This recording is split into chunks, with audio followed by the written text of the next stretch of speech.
She survived a monster, but fell in love with the devil. Lena finally escaped her abusive marriage, only to find herself living in the fortified mansion of a Mafia kingpin. He's a criminal who admits to murder and extortion without blinking. But he also feeds her midnight chocolate cake and promises she'll never be hurt again. Is it madness to trust a man who solves problems with violence? Or is he exactly what she needs? Picture the opening frame. We fade in on Lena, her spine pressed against the unforgiving chill of bathroom tiles. The harsh lighting casts bruised shadows across her face. She tastes the metallic tang of her own blood, trapped in a suffocating paradox. Does she remain in this agonizing darkness, or flee into a world with no safety net? You and I have probably both felt entirely trapped at some point, but this is a paralyzing fight for survival. Yet, the tragedy twists when a stranger steps into her fragile orbit. He offers no gentle comfort, only a chilling promise of retribution. The ultimate irony. Her savior is the most feared criminal architect in the city. It reminds us of a dark truth. Sometimes, the only hands capable of pulling us from the abyss are the very ones that built it. The camera lingers on her bruised face. You can almost feel the radiating heat of the impact, yet the most haunting detail is the total absence of tears. Weeping stopped months ago, replaced by the grim realization that sorrow offers no shield against a clenched fist. Instead, Lena performs a clinical assessment of her wreckage. The dark bruising can be painted over. Her ribs ache fiercely, but remain whole. Outside the door, Eric paces. His toxic rage simmers down into cowardly silence, mocked by the canned laughter of a television show. She forces her trembling body up to face the mirror. At 26, her reflection holds the exhausted gaze of someone who has endured lifetimes of pain. It teaches us a devastating truth. Our deepest scars are never the ones left visibly on the skin. In a mere 6 hours, she is expected to clock in at Romano's diner and trading this private hell for public servitude. Her hands betray the violent rush of adrenaline, trembling uncontrollably. Watches blood-tinted water spiral down the porcelain drain. It is a grim visual metaphor for her spiraling reality. She methodically rehearses the worn-out lie of a clumsy fall, knowing her coworker, Maria, will offer nothing but a pitying glance. Lena reaches for her makeup, transforming a daily ritual into a desperate act of concealment. She layers the foundation with precision, burying the physical evidence of his cruelty beneath a manufactured mask. It reveals a tragic truth we must all face. Society often prefers a comfortable lie over the ugly, disruptive reality of human suffering. Pat, blend, set. The camera captures up the iris beneath her chin, spreading like an ink stain. It is a creeping rot she desperately covers until a fragile semblance of normalcy returns. Stepping into the dim bedroom, she finds Eric lost in a heavy sleep. We are witnessing the classic suffocating cycle of abuse.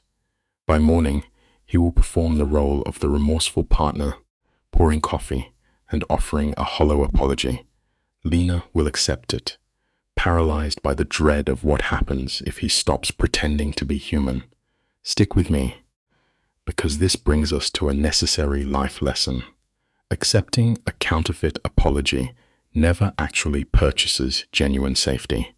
She curls under a thin blanket on the living room sofa, her heart racing into pure panic at every subtle creak of the floorboards. Dawn breaks, casting pale light across the city, and Lena flees the apartment. Romano's is not merely a job. It is a vital psychological sanctuary. Trapped in terrifying unpredictability at home, she thrives on the diner's rigid routines.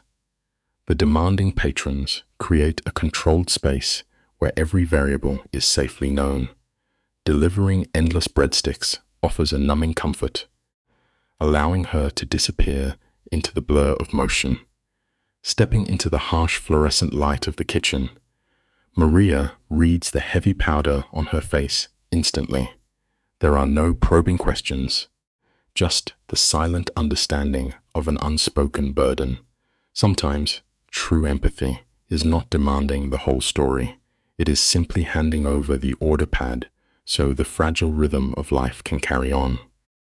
She drifts through the morning shift like an apparition, flashing a hollow smile driven by muscle memory. At table 9, the camera frames a young couple holding hands. Lena watches them, but her fractured mind cannot process the image. The concept of physical touch being tender rather than violent has become an alien language. Then, the lunch rush slams into the diner. Tickets fly, plates clatter, and Lena finds her escape. The deafening chaos serves as a psychological morphine, drowning out the throbbing ache in her ribs.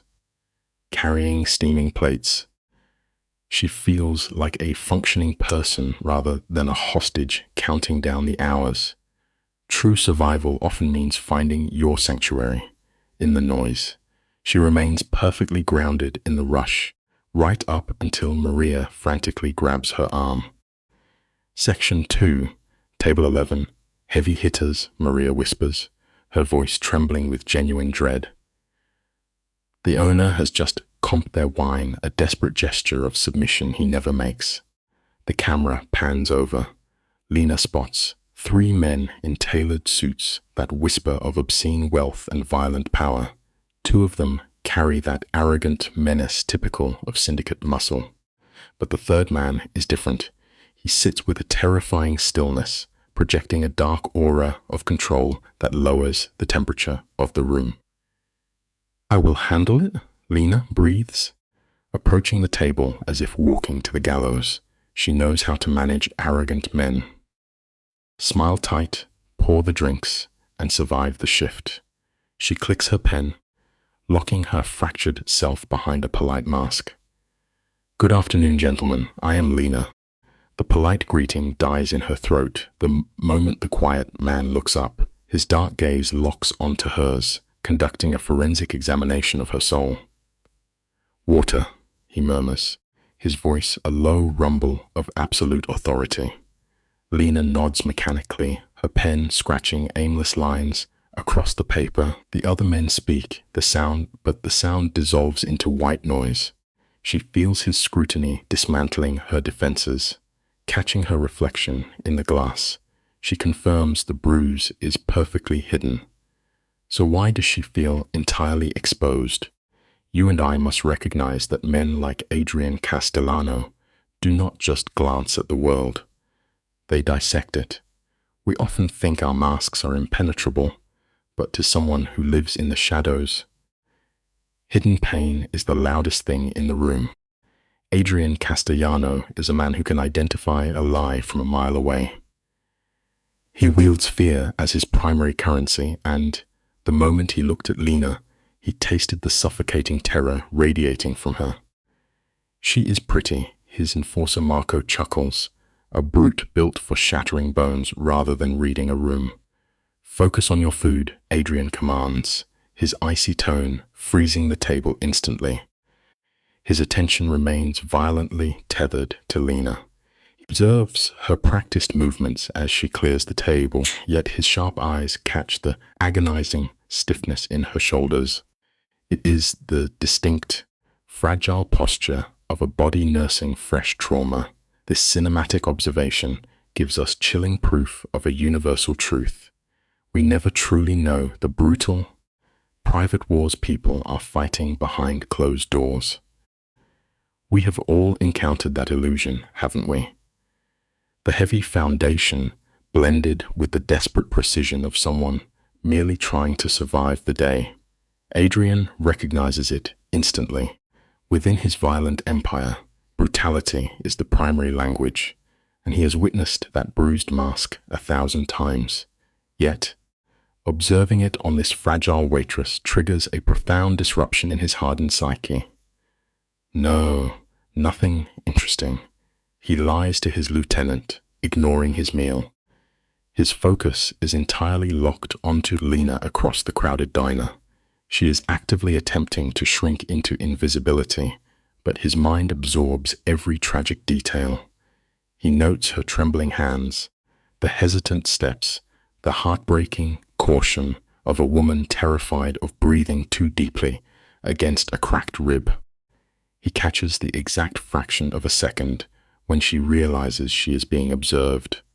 Pure panic shatters her expression before she violently yanks that hollow smile back into place. "Is everything okay?" she asks, her voice devoid of life. "Fine," Adrian replies. "The check, please." She escapes the table instantly. While Marco prattles on about supply routes, Adrian's mind is anchored to the raw terror in her eyes and the violence concealed beneath her cheap makeup. He commands himself to look away, knowing you do not build an empire by inheriting a stranger's tragedy. It is a cynical but effective life lesson. Sometimes, turning a blind eye is the safest survival tactic. He drops a thick stack of bills on the table and leaves the diner, but halfway to the cold street, he stops dead. Standing in the shadowed doorway, he watches her endure the harsh glare of the diner. Her exhausted eyes dart toward the exits like a cornered animal. "Get me her name," Adrian commands, his tone leaving no room for debate. Full name, address, everything. Dante barely blinks before nodding. As Adrian steps into the biting air, he lacks a plan.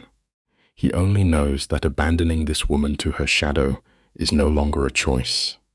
Back inside, Lena's shift dissolves into a punishing blur.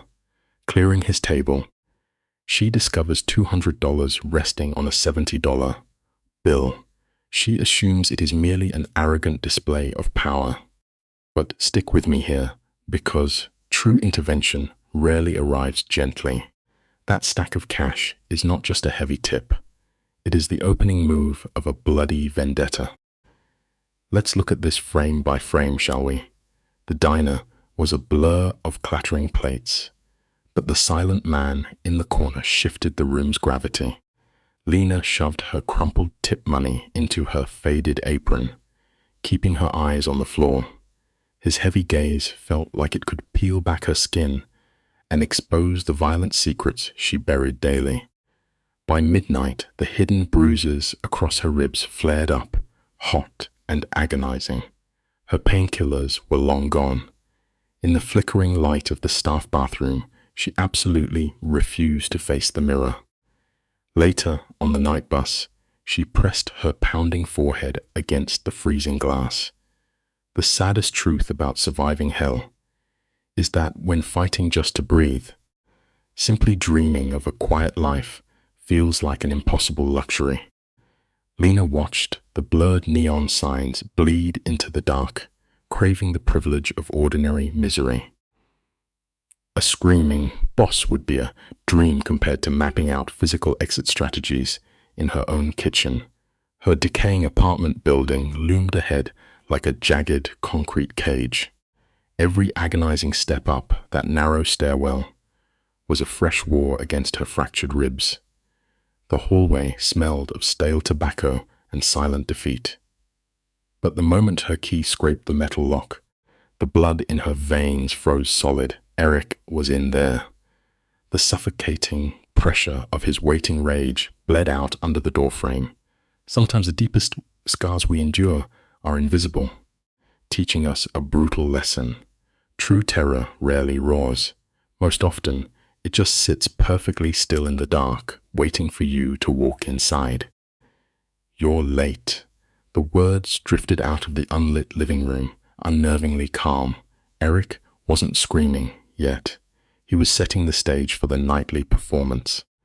Lena mumbled an excuse about the transit schedule, setting her worn bag down like it was made of glass. When he responded with a vague grunt, she slowly exhaled. Neutrality was the greatest mercy she could hope for. She moved to the cramped kitchen to boil water, swallowing back the sharp agony in her side. It is a terrifying flaw of human nature, how effortlessly we adapt to our suffering. Then The atmosphere thickened. "Smells good," he murmured, crowding her space. His heavy hand clamped down right over her injured shoulder. The darkest truth about control is that it rarely starts with an explosion. Usually, it's just a silent, crushing grip. His fingers weren't breaking her bones tonight, but the quiet promise of violence thrummed beneath his skin. "You're good at this," he whispered.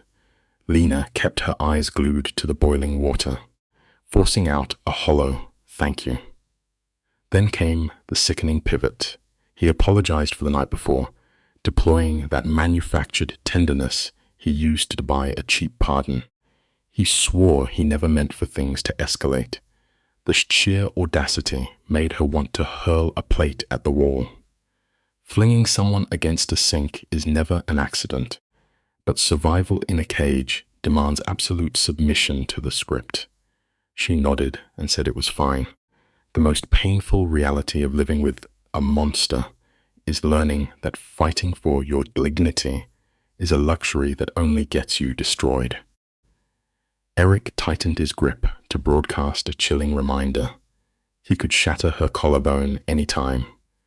"I love you, you know that," he murmured, his tone full of artificial warmth. Lena swallowed hard and agreed, playing her role perfectly to buy a night of peace. She listened to his boots drag back to the couch, masked by the television's blare. Frozen at the stove, she mechanically stirred the pot. The true tragedy of abuse isn't just the panic, it's the creeping apathy that convinces you to give up the fight. But this is where fate violently turns. High above her rotting ceiling, a different kind of predator was watching. Adrian Castellano stood motionless by his penthouse glass, letting the neon light wash over him as he watched the city bleed. At 8 o'clock, a man who traded in shadows stepped into the office. Dante dropped a heavy dossier onto the polished mahogany. "Her name is Lena Torres," the enforcer recited. "She's 26, bleeds herself dry at a diner, and barely makes rent." Adrian peeled the cover back. A photograph stared up at him, capturing a woman whose eyes still held a stubborn flicker of life. "Married?" Adrian asked, his voice stripped of warmth. Dante nodded grimly. 2 agonizing years bound to a parasite named Eric Hale. The guy had an endless trail of public drunkenness and quiet brutality. "No prison time," Dante admitted, but the cops knew their front door by heart.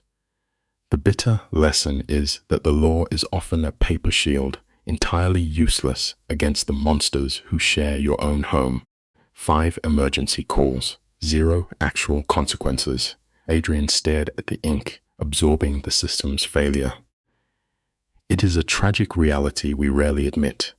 The math of trauma is always rigged against the victim. Her bank statements barely cleared $300. Medical charts documented fractured ribs, the undeniable signature of a heavy fist. Dante questioned why a ruthless boss was anchored to a random waitress. Adrian snapped the folder closed, demanding around-the-clock surveillance on her building. Dante warned him that stepping over this line was dangerous. Adrian knew he should walk away. His soul carried enough sins already. But the vital lesson is that once you recognize the silent scream of a broken spirit, looking the other way becomes the ultimate act of cowardice. "I want eyes on that building every second," Adrian ordered. "I need to know exactly where that parasite breathes." Dante shifted. "And the wife?" he pressed. Adrian didn't blink, especially her. Dante slowly nodded, his silence openly asking if the boss was about to make a massive mistake. Adrian held his stare. "Probably. Actually, definitely," he confessed in a dangerous whisper. As the door clicked shut, Adrian turned back to the glowing city. "Watch closely now, because this is where the rules shift." Millions of windows out there hid countless agonizing wars. The golden rule of his world was simple: you cannot play savior.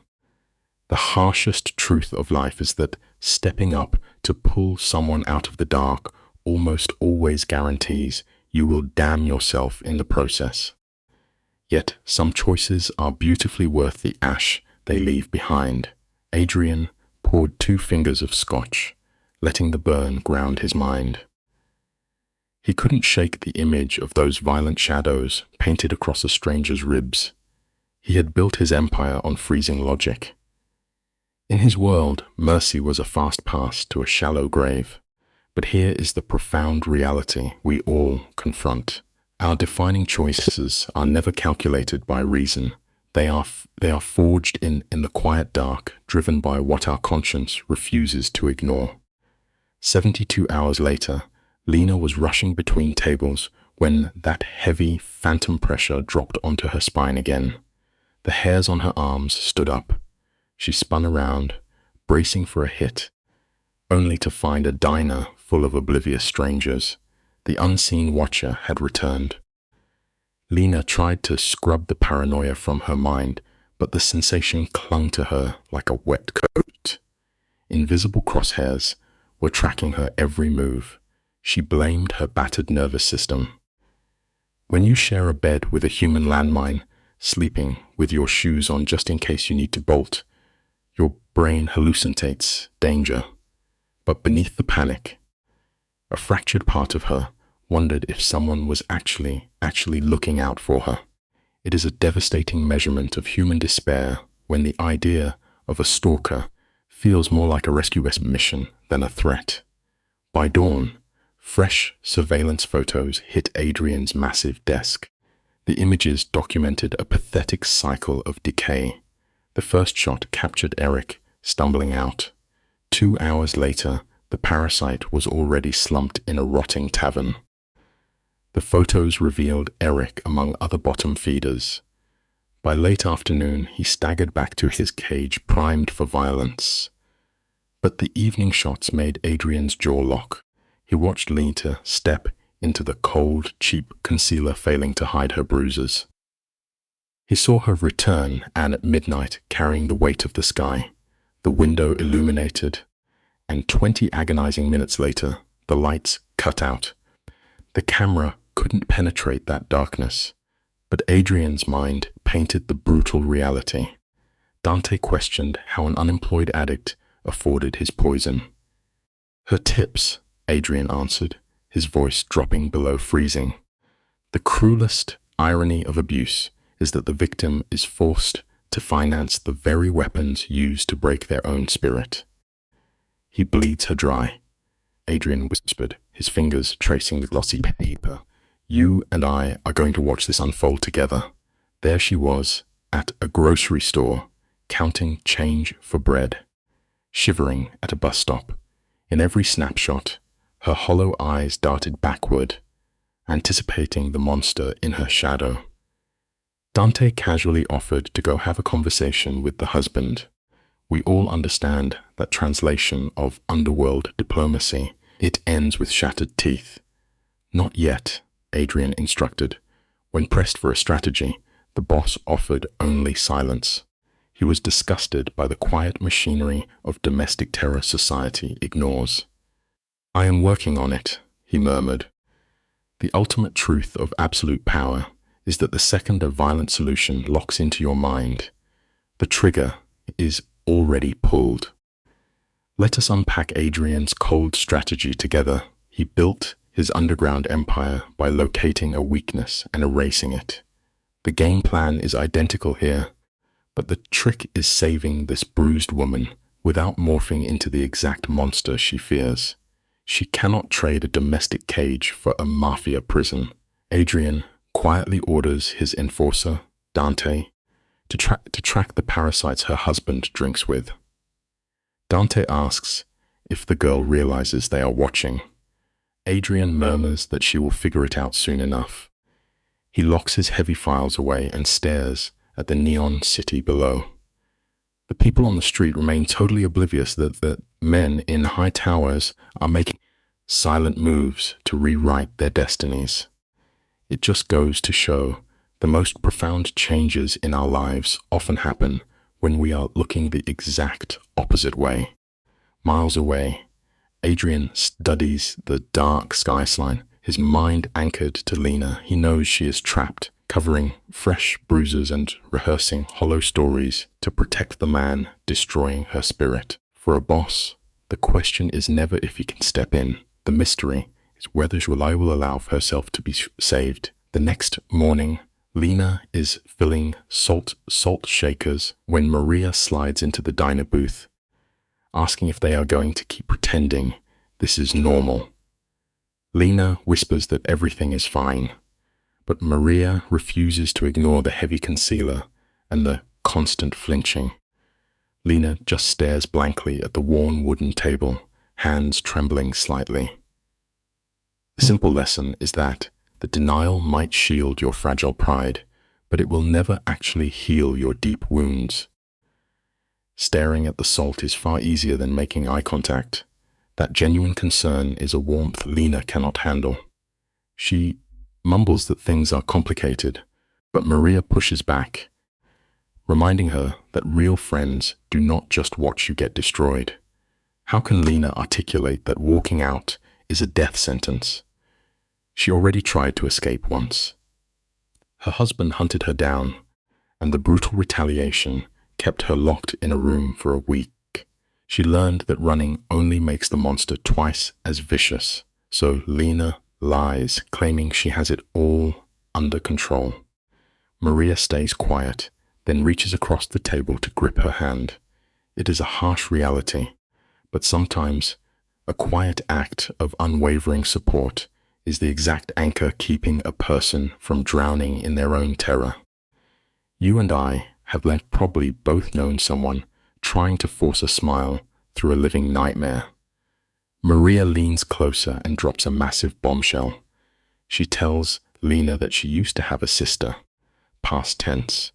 She explains how her sister swore she had her toxic romance under control, right up until the police found her body 3 years ago. Hearing this, Lena feels something fragile snap inside her chest. Maria squeezes her hands, warning her that violent men never magically heal. They only turn up the heat. Lena finally exhales, confessing she has no idea what to do next. It is the rock-bottom admission of a woman who realizes the walls are crushing her. Recognizing you are in real danger is terrifying, but facing that ugly truth is always the essential first step towards survival. Maria begs her to pack a bag, walk out, and never back. Lena instantly drops her defensive excuses. She is terrified her husband will hunt her down and finish the job. Maria insists there are safe houses designed to pull victims out of the darkest situations, but Lena sharply pulls her hands away and returns to the salt shakers. That mindless routine is the only thing she can control while her universe spins off its axis. She whispers a hollow lie about needing time to think it over. Then the afternoon rush hits the diner like a freight train. Lena pushes through the chaos, her bruised ribs feeling like jagged glass with every breath. Keeping busy is a classic trauma response. Sometimes we bury ourselves in the daily grind just to avoid facing the reality that our time is rapidly running out. The shift happens while wiping down a corner booth. She gets that intense, prickling sensation of heavy eyes locked onto her. Lena turns and locks gazes with a stranger at table 14. He sits perfectly still, zeroed in on her like a predator. He gives a slow, deliberate nod, as if they share an unspoken secret. Her pulse hammers against her bruised ribs. She forces herself to stack plates, hands shaking so violently she almost drops them. By the time her shift ends, she realizes 3 different men have been tracking her every move. Her nerves are completely fried. She changes clothes fast, avoids her reflection, and rushes out the back door into the alley. Always pay attention to your instincts. When your gut tells you the shadows around you suddenly have teeth, it is time to start moving. She makes it half a block before hearing the sound. Footsteps, steady, matching her panicked pace. Glancing back, her worst nightmare materializes. One of the watchers from the diner. Pure panic floods her system. Lena bolts, gasping for air, as the pain in her chest drags her down. But she is outmatched. A strong hand clamps onto her wrist, stopping her dead. She screams and swings wildly, but the man restrains her with a calm grip. He tells her to relax, swearing he will not hurt her. He introduces himself as Dante, adding that his boss, Adrian Castellano, requests a word. Lena stands there, drowning in adrenaline. It is wild how fast life flips. 1 second you are sprinting for survival, and the next, a syndicate enforcer wants a chat. Every crisis proves that control is an illusion. Stick with me here, because this is where the narrative flips. Lena gasps for air, demanding to know who he means. Dante maintains his cool and reminds her of the wealthy gentleman she served last week. He states a car is waiting to discuss her situation. Lena instantly throws her mask back on, denying she has any situation at all. But Dante hits her with a look of pity. He starts dropping cold facts. The hidden bruises, the husband drinking away her tips, the harsh reality that she is one bad night away from a body bag. His heavy words hit far harder than a punch. How did this random syndicate enforcer decode her secret life? It proves a powerful lesson. No matter how many fake walls you build to hide your daily misery, the raw truth always finds a way to bleed through the cracks. Dante offers a gentle nod, swearing his boss is tossing her a lifeline. Lena snaps back, demanding to know why a powerful man would care about a nobody. Before Dante answers, a beast of a black sedan rolls out of the alley.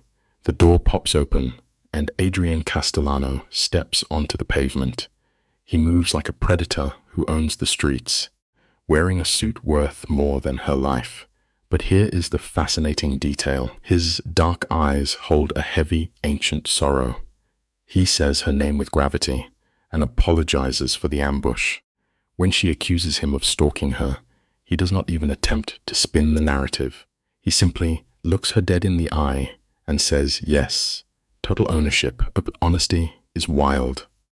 A single drop of unfiltered truth can shatter defensive walls that took agonizing years to build. Lena stands shivering in the cold and flat out asks him why he is doing this. Adrian steps closer and she does not even flinch. He tells her straight up it is because she needed someone to finally notice her pain. He starts peeling back the dark layers of her life like a surgeon. He knows about the explosive rages, the fake hospital stories, and the exhaustion of funding her own torture. He destroys her denial until she is totally exposed. So, she asks the ultimate question, what does he want in return? His quiet answer drops her, nothing. He just wants to help. We know perfectly well that this gritty world almost never gives you something for free. But sometimes, when you are at your lowest point, a random miracle shows up dressed in a tailored Mafia suit. Adrian promises her absolute protection that will make her husband realize that even looking in her direction means his funeral. Lena whispers, still in shock, asking why he cares so deeply. A heavy shadow drops over Adrian's eyes, and he unloads a dark backstory. He confesses that his mother stayed with his violent father for 15 brutal years. The man who tucked him into bed turned into a monster by midnight. When his mother finally found the courage to run, his father took her out in a parking lot. Adrian was only 12, watching as his own flesh and blood destroyed the woman he loved. It is completely tragic, but it teaches a sobering lesson. Sometimes the very people society claims are supposed to protect us end up being the exact monsters we need saving from. Tears well up in Lena's eyes as she breathes out an apology. Adrian holds her gaze, a man driven by the ghosts of his past. He spent his childhood praying for a heavy hitter to show up and save his boat. Now that he holds that power, he refuses to abandon another girl trapped in the dark. He tells her the choice is hers. She can walk back to her apartment and wait for the terrible ending, or step into his ride and vanish. His crew will handle the fallout. Her husband will learn that she is permanently off limits. She could finally breathe again without fear. Let us reflect on this choice. This boss is offering her a brand new tomorrow. It is a powerful reminder that sometimes real survival means dropping your heavy shield and letting someone else fight the war for you. Let us step into the shadows of this room together. Adrian leans across the dim table, offering Lena an impossible escape: unlimited money, ruthless lawyers, and absolute safety. Lena searches his face, her brow furrowing. Why would a crime boss save a stranger? Adrian offers a hollow, fractured smile. Because I can, he whispers, the tragic ghost of his own mother lingering in his quiet voice. Lena squeezes her eyes shut, fighting the suffocating memory of Eric and his coiled fists. In the end, true survival often demands taking the very hand reaching into your darkness. She opens her wet eyes and exhales a broken plea for help. Adrian gives a single, heavy nod, the cold light catching his unwavering resolve. Pack only what matters, he tells her softly. Pure terror claws at Lena's throat. She pictures Eric walking in, the sheer violence of his discovery. Yet Adrian remains smooth as ice, his face lit by the pale glow of his phone. 2 hours, he murmurs, tracking her abuser to a distant bar. Knowing a monster's schedule should chill the blood, but it wraps around Lena like a blanket. Dante holds the heavy car door, and she takes a ragged breath, stepping into the night. Inside her apartment, the sickly yellow light makes the walls close in. Every punched hole in the drywall stares back like a bruised eye. The tragic reality of life is that you can never truly heal in the same toxic soil that poisoned you. Dante waits by the frame, a silent fortress, while she throws the shattered remnants of her past into a faded bag. She abandons the clutter of her ruined life, leaving the meaningless things behind. Her trembling hands only gather true anchors: a worn sweater and a cracked album from before Eric dismantled her spirit. Stepping into the bathroom, the harsh fluorescent light catches her reflection. She freezes. The makeup is fading, exposing the raw purple edge of a fresh bruise and a swollen lip. For the first time in 2 agonizing years, she leaves the concealer alone. She lets the ugly physical damage breathe. We must remember that masking our deepest wounds will never cure the infection beneath. Dante's deep voice rumbles from the hall with a 10-minute warning. Lena stares at the lumpy couch where she wept away her youth, finally turning her back on the broken woman she used to be. Stick with me here, because this is where the tension snaps. 3 blocks away, the silence of the car is shattered by a sudden vibration. Eric's name flashes in the dark like a toxic leash, illuminating the terror in Lena's eyes. Her thumb hovers, trembling from years of trauma. Then, Dante's voice cuts through the cabin, a steady rumble. "You owe that monster nothing," he murmurs. The phone screams, hits voicemail, and frantically rings again. With a heavy exhale, Lena presses the power button, plunging the screen into absolute blackness. We learn quickly that completely severing toxic ties is the only true path back to sanity. They pull up to a pristine safe house. Dante leads her upstairs, commands her to keep the phone dead, and simply vanishes into the quiet night. Everything in this pristine room works flawlessly, untouched by the misery of her past. She touches the heavy deadbolt on the bathroom door, a small detail, but to her, an impenetrable fortress. Sinking into the couch, Lena braces her body for the inevitable wave of panic. She waits for the guilt to whisper she made a mistake, but the storm never breaks. The quiet is absolute. Later, Adrian steps inside, finding her frozen in the shock of freedom. Sitting across from her, the aura of a crime boss completely dissolves. "How are you holding up?" he asks gently. Staring at her shaking hands, she confesses to a bone-deep ache. "You have been running on pure terror," he replies. "Life teaches us that we never truly realize how crushing a burden is until we finally set it down. Tonight is only for rest," he softly promises. Adrian slides the blueprint for her survival across the desk, promising swift divorce papers and hidden bank accounts. His legal predators will handle the bloodshed. Yet Lena sits frozen, her voice shaking as she asks what happens to Eric. The air turns cold. Adrian's jaw sets like granite. He murmurs that Eric is being managed, and touching her again would be his very last mistake. Hearing a syndicate boss deliver a death threat should be terrifying, but Lena only feels relief. It is a harsh but simple truth of our world. Sometimes it takes a darker shadow to stop a relentless monster. She offers a fragile whisper of thanks, but he dismisses it. Pushing further, she asks why he is fighting so fiercely for a total stranger. Adrian freezes completely. The room goes dead silent, and a sudden, haunting grief bleeds into his dark eyes. "Stick with me, because this is where everything shifts." Shadows gather around Adrian as his voice cracks. He confesses that at 12 years old, he hid in a closet, utterly powerless.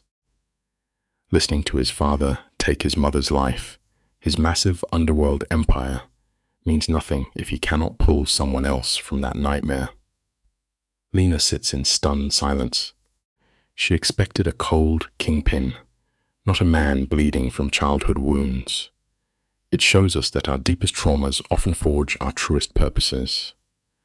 When she offers a tearful apology, Adrian simply raises his hand. He refuses all pity. He only demands to be the bulletproof shield his mother was violently denied. Rising from his chair, the raw emotion completely vanishes from his face. He states that Dante is guarding the hall, and tomorrow they finally go to war. As his hand touches the doorknob, Lena's trembling voice breaks the silence. She swears she will repay every single cent when this nightmare ends. Adrian pauses, his sharp features softening. He tells her the only payment he wants is for her to stay alive. The rest is just noise. Left alone, Lena wanders the quiet apartment like a ghost. She runs her fingers over crisp bed sheets and traces the heavy metal of the deadbolt. It is incredible how basic comforts we ignore become absolute miracles to someone stripped of everything. Stepping under the scalding shower, her emotional dam finally shatters. 2 brutal years of relentless terror wash down the drain with her tears. Slipping into bed in fresh clothes, the familiar pit of dread is gone. In the end, giving yourself the permission to simply close your eyes and rest can be the most profound victory of all. Morning light slices through the curtains. When Lena opens her eyes, there is one blissful second of peace before the memories rush back. The frantic escape, the tense car ride, the fragile hope of survival. She freezes, holding her breath, listening to the apartment. Pure silence, no heavy boots shaking the floorboards, no sickening clink of liquor bottles. Her phone sits dead on the nightstand. She knows exactly what waits inside it. Eric has probably called 100 times, swinging wildly between sobbing apologies and venomous threats. It is a painful truth that abusers will always weaponize your empathy to keep you locked inside an invisible cage. But today, that cycle ends. She is not shivering in a dirty bus terminal anymore. Opening the bedroom closet, she finds a row of beautiful, fresh clothes hanging there like a quiet, undeniable promise of safety. Adrian planned every detail of this escape with frightening accuracy. A fresh toothbrush rests by the sink, and the kitchen holds warm bread and dark coffee. As Lena prepares breakfast, a strange realization hits her. Her stomach is no longer tied in painful knots. True healing really begins when you can finally find peace in the simple, everyday routines of life. She is just rinsing her plate when 3 sharp knocks rattle the front door. It is Dante, and he brought company. Beside the guard stands a woman in a razor-sharp tailored suit, her eyes completely devoid of warmth. This is Catherine Morris, the legal predator Adrian unleashed for the battle ahead. Catherine extends a steady hand, her voice perfectly calm as she asks if Lena is prepared to officially file for divorce. The finality of that word hangs in the quiet room, dropping like a lit match onto soaked gasoline.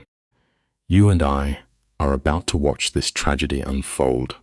The camera pushes in as Lena takes a jagged breath, whispering that she is ready. Catherine drops a heavy stack of documents onto the cold table, weaponizing the miserable arithmetic of Lena's marriage into an emergency order. Lena's eyes dart wildly, begging to know how fast this paper shield will work. Catherine's voice is ice. The order is instantaneous. If Eric crosses the line, he rots in a concrete cell. But Lena knows her abuser's twisted mind. Eric would scorch the earth before accepting defeat. She trembles, asking what happens when he ignores the law. The vital truth here is clear. Surround yourself with absolute warriors. Catherine does not blink, calmly promising to bring the fire directly to his front door. Let us step into the shadows and unpack this together. The stark lighting casts pale halos as Catherine delivers a cold dose of reality. She explains that bringing Adrian Castellano into this war shatters the foundation of her abuser. A judge can issue frail papers, but the dark shadow of a criminal syndicate speaks the only language Eric respects: absolute dominance. As this terrifying truth hangs in the air, the tight tremor in the hands of Lena finally ceases. A profound, tragic peace washes over her pale face. For 2 grueling hours, they dissect the grim anatomy of her suffering. Catherine calmly asks for the hospital records. Those faded papers are no longer mere memories of a victim. They are being hammered into weapons. The lesson is enduring. The very wounds inflicted to keep a soul chained often become the undeniable blades that finally cut them free. Catherine writes with the precision of an archivist documenting a fallen empire. When asked for police reports, Lena lowers her eyes, her shame pinning her to the chair. Operating without a flicker of judgment, the attorney pivots smoothly, asking for witnesses. Lena thinks of Maria, the lone soul from the restaurant who offered warmth. But the suffocating reality sets in. The neighbors undoubtedly heard the shattering glass and the midnight screams. Yet they chose the cowardly silence of inaction, watching her slow destruction from behind drawn curtains. Recognizing the heavy guilt settling over Lena, Catherine gently closes her folder. The quiet snap of the cardboard reveals a tragic flaw of humanity. You can never expect the crowd to be your savior. Feeble, most people simply lock their doors when the dark storm actually arrives. The attorney pierces that lingering guilt with surgical precision. She reminds Lena that Eric cremated their sacred vows the very first time he struck her. This paperwork is merely a cold autopsy for a marriage that died on the floor long ago. By dawn, an invisible legal fortress will stand between Lena and the monster who broke her. The survival instructions are absolute. Remain indoors, sever all communication, and never look back. Just like that, the captive transforms into a ghost. Yet, the mind is fragile. In a sudden pulse of recklessness, Lena grasps her dead phone. Her trembling hand holds the dark glass as if it were an unpinned grenade and consumed by a morbid curiosity to witness his unraveling. The lesson is timeless. Stepping away from the poisons is merely the physical escape. Killing the psychological addiction to looking back at the flames is the true battle. A silent war wages behind her eyes, but the compulsion wins. The screen violently erupts, flashing the digital manifesto of a madman, 47 missed calls, 32 frantic messages. Recognizing the venom, Lena kills the power. The glass goes black. She spends the heavy afternoon drifting like a phantom through the safe house, tracing her fingers over the surreal luxury of her refuge. A warm shower feels like a stolen privilege after years in a psychological prison, yet her thoughts remain anchored to the glaring anomaly of Adrian Castellano, a king of the underworld who randomly deployed his resources to rescue a broken stranger. Men wielding that terrifying influence do not dispense miracles without a motive. It brings us to a fundamental law of survival. Whenever an escape route appears completely flawless, you must begin searching for the invisible toll it will inevitably demand. Picture this. You and I are sitting in the heavy silence of a dimly lit room where the shattered mind shifts into paranoia. Lena sits motionless, agonizing over the invisible master plan of Adrian. He has not demanded a single concession. This hollow absence of a transaction is far more alarming than the familiar cruelty of her former husband. The structure of her abuse was horrific, but it had a twisted pattern. You endure the violent pain to earn survival. This syndicate leader operates on a foreign axis. Around 6, the heavy door opens. Dante arrives with food, mentioning that the Don intends to visit her later. The quiet statement causes a glacial panic to cascade through her veins, freezing her breath. It illuminates a deeply unsettling reality. Sometimes the unearned benevolence of an untouchable stranger feels vastly more terrifying than the predictable brutality of the devil you already know. Before the door clicks shut, Lena anchors Dante to the spot. She asks his tenure with the boss, her voice searching for any baseline of trust. 8 years, he replies. She presses further, desperate to know if Adrian secretly runs a sanctuary for broken souls. Dante pauses. The dim light catches his face as he delivers a chilling assessment. Adrian adheres to an unorthodox moral compass. He is capable of total salvation or absolute destruction, but his word is an unbreakable iron contract. Dante promises her safety and vanishes. Left in the quiet, Lena stares at her meal, wrestling with the glaring warnings in her periphery. What kind of shadowy empire is mobilized merely to shield one woman from an abuser? It encapsulates a profound human dilemma. We spend so much of our frantic existence fleeing from wolves that we fail to question why a tiger just offered us a place in his den. At exactly 8, the arrival of Adrian rewrites the pressure of the room. He traded his corporate armor for dark denim and a black shirt, an aesthetic that amplifies his lethal aura. Taking a seat, he maintains a calculated distance. The legal machinery of the divorce is turning. But when the topic shifts to Eric, the voice of the boss plummets to absolute zero. He reveals a surveillance network bordering on the omniscient. Every phone call, every drunken stumble her former husband makes is monitored. Should Eric even exhale in her direction, Adrian will know. For an innocent civilian, this predatory tracking would be deeply disturbing. But for Lena, it washes over her shivering frame like a warm baptism of security. The psychological takeaway is stark. When you have spent years drowning in the unpredictable waves of chaos, a measure of dark control feels exactly like a lifesaver.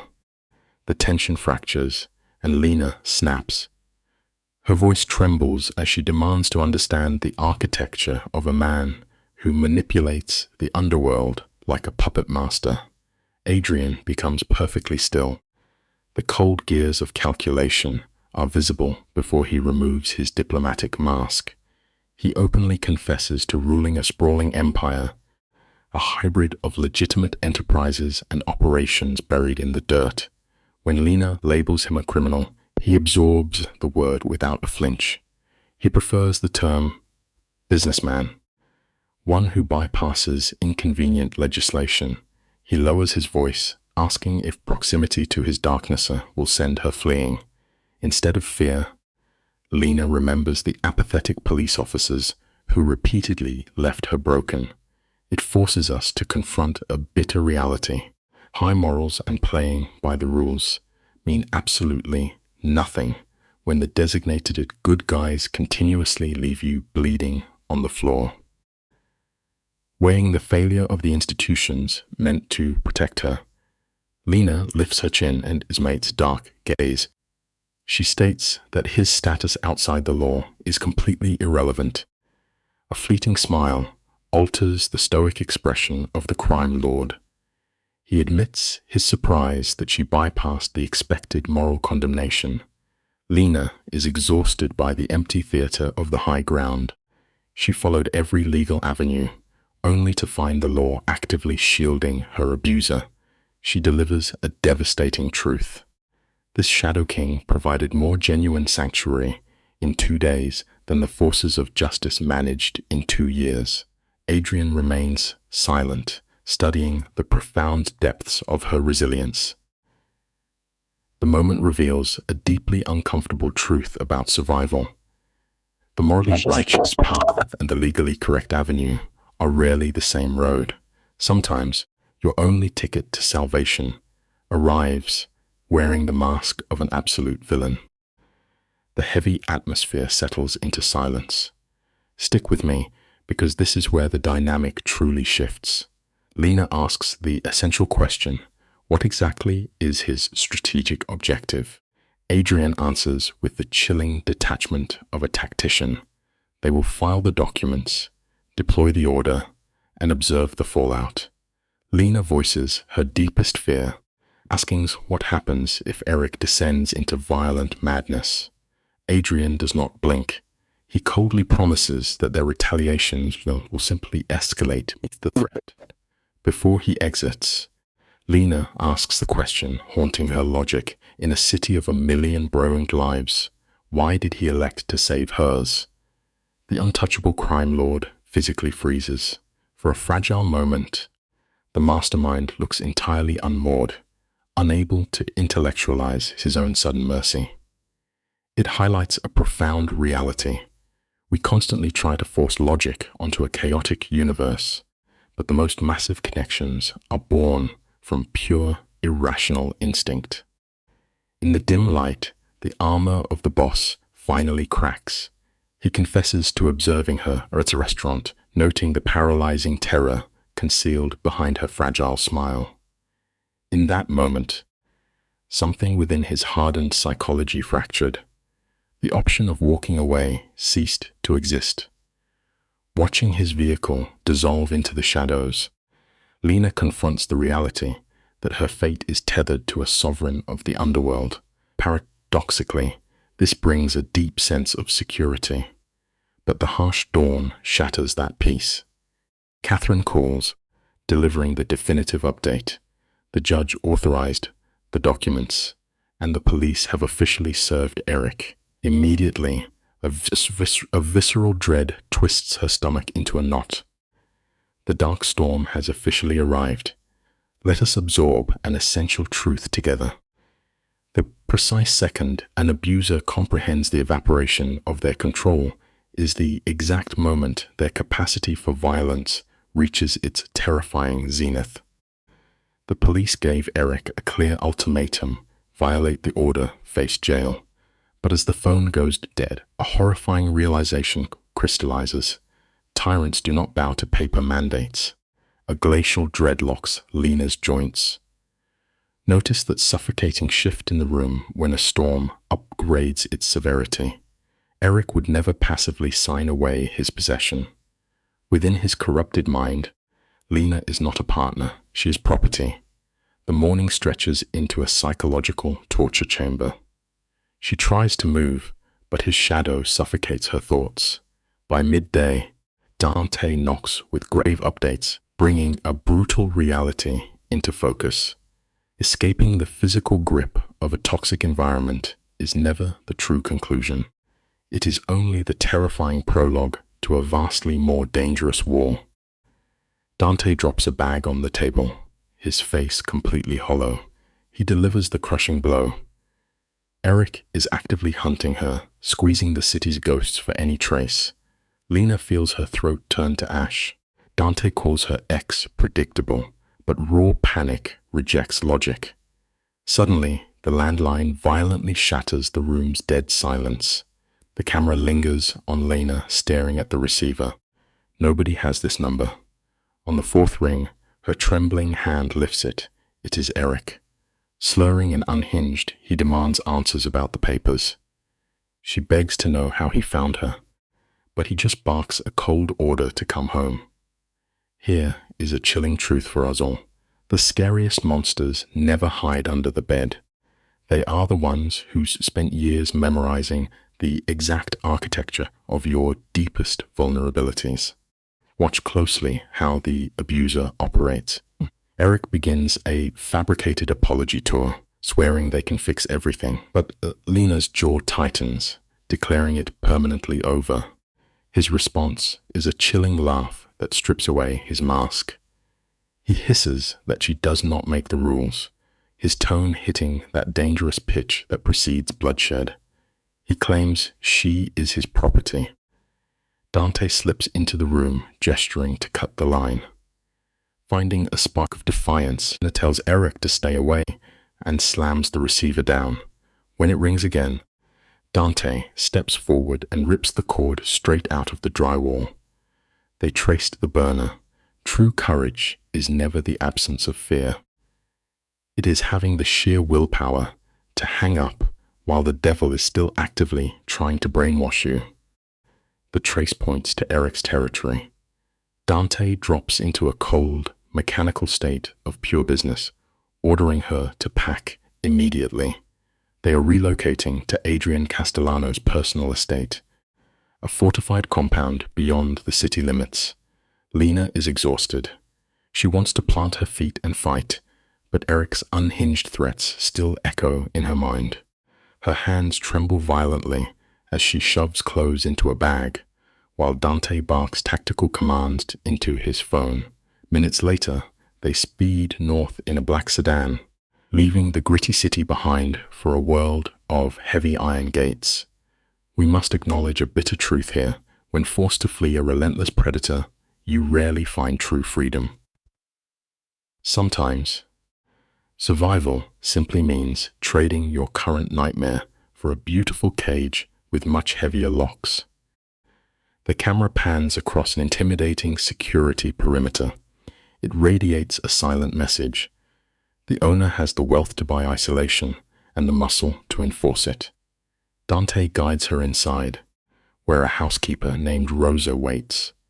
Lena ascends a sweeping staircase into a master suite that makes her old life look microscopic. The aggressive luxury surrounds her. Overwhelmed, Lena whispers that this is entirely too much. Rosa smirks, stating that Castellano never does anything halfway. Left alone, Lena collapses onto the massive mattress, her exhausted mind refusing to power down. There is an unsettling reality about carrying trauma.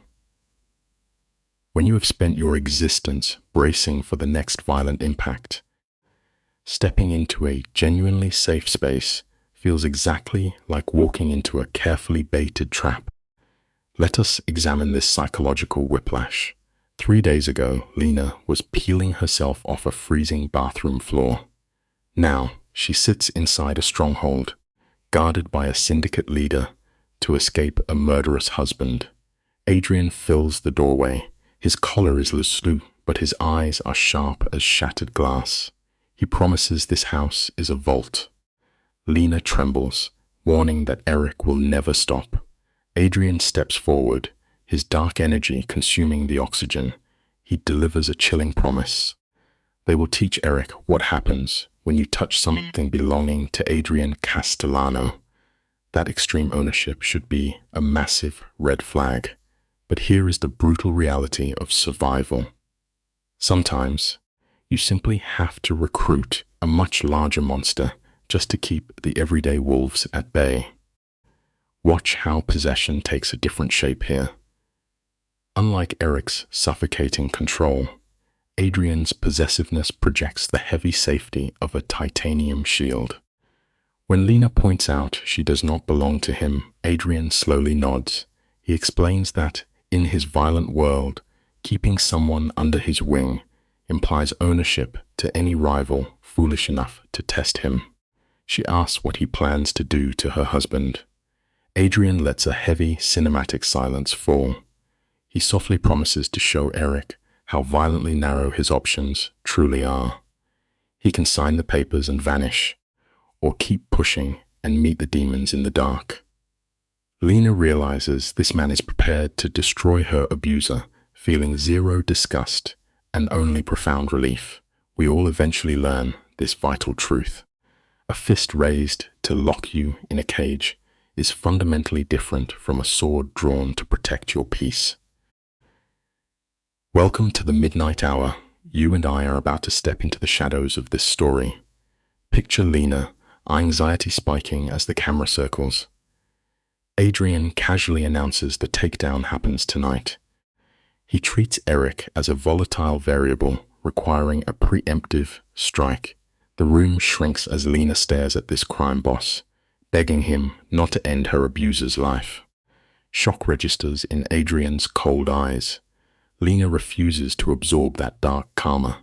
She must prove she operates above the villains. Adrian recognizes the crushing weight of her pain, and miraculously, he backs down. He agrees to let Eric breathe, but promises to make him realize his existence depends entirely on Lena's mercy. The meaning here is profound. The greatest demonstration of true strength is holding back the darkness when you possess the absolute power to destroy someone. Adrian holds her gaze. He asks if she is certain, warning that once he initiates this sequence, there is zero turning back. He establishes the ultimate law. Her ex receives exactly one warning. If Eric breathes her name with any aggression, that mercy is revoked permanently. Lena gives a trembling nod. Adrian steps into the corridor, dropping quiet, lethal instructions into his phone. When he returns, his face is carved from granite. He tells her not to offer thanks, noting that gratitude should never be wasted on sparing a parasite's life.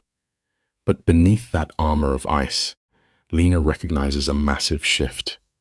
This architect of violence suppressed his killer instincts purely to give her peace.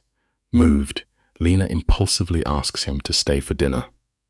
It illustrates a beautiful, universal truth.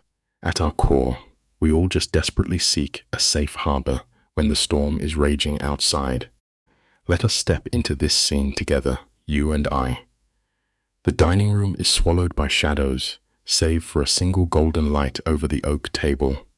Adrian, a man built of untouchable violence, physically falters at Lena's quiet request for company. His armor cracks, Islex revealing the haunted soul beneath. They sit in profound silence. For Lena, quiet used to be the terrifying fuse before her abuser's rage detonated. Tonight, it feels like medicine. She softly asks about his mother. Adrian lowers his silver fork, his dark eyes panning into the tragic corridors of memory. He speaks of a woman whose radiant kindness doomed her in a merciless underworld, believing her love could fix shattered men. The truth we must all learn is devastating. You can never use your own pure heart to piece together a soul that is completely broken. The camera lingers on Adrian's white-knuckled grip around his crystal wine glass. the dark liquid mirroring the blood of his past. His voice drops to a gravelly whisper, admitting his mother was catastrophically wrong to think love could cure violent men. In this dimly lit space, a profound trauma bond locks into place. He confesses her memory is his anchor, the single boundary keeping his own inner beast at bay. This terrifying Mafia boss built an empire of intimidation, strictly to honor a gentle woman who died because the world looked away. Lena reaches out, her voice steady, assuring him his mother would be deeply proud of the protector he became. It is a heartbreaking paradox we all eventually face. We so often forge our heaviest, most impenetrable armor out of the exact same violence that originally tore us to pieces. Let us look closely at the framing of this quiet moment. Lena leans forward, desperate to convince this underworld king that a divide exists between a monster and an instrument of karma. Adrian merely studies the candlelight in her eyes, knowing how quickly that moral line dissolves. Yet his armor cracks, revealing a man just as fractured. A profound realization washes over Lena. For the first time in years, she is not frantically calculating an escape. She is simply breathing. Adrian stands, offering an unbreakable vow to handle her toxic ex tomorrow, cementing her safety. Healing is a wild architecture. You and I know the absolute hardest step in life is often just giving ourselves permission to drop our heavy shields and finally take a real breath. Let the camera pan down to the dark city streets. We know exactly what is unfolding in the shadows. Eric is receiving the harshest wake-up call of his existence, realizing his toxic dominion over Lena is finally severed. Above, Lena rests within the stone walls of a syndicate fortress. Yet, one must wonder what the true cost of a mobster playing savior is. She sleeps, unaware of the invisible ledger tallying her debt. At 3 a.m, the illusion of peace shatters. Trauma cruelly rewires the mind to reject safety. Urgent voices echo downstairs, and Dante ascends the staircase looking pale as ash. It is a harsh truth of the human condition. Sometimes, perceived safety is merely a fleeting mirage before the inevitable cycle of violence begins anew. The lens focuses on Lena, gripped by panic, demanding answers before Dante can even speak. The revelation drops heavily. Her abusive husband is lying in a hospital bed. Terror washes over her as she asks what violence they unleashed. Dante, jaw tight, states they merely answered Eric with the currency he requested. The narcissist is awake, weaponizing his injuries and threatening the press. Downstairs, Adrian observes the fallout with the cold calm of a king, surveying his territory. The physical toll is minimal, just broken ribs and a fractured wrist. Yet this illuminates a chilling reality about abusive dynamics. Escaping a toxic cycle rarely results in a peaceful ceasefire. The invisible war simply changes battlegrounds until one side is ruined. Adrian remains a statue of absolute ice.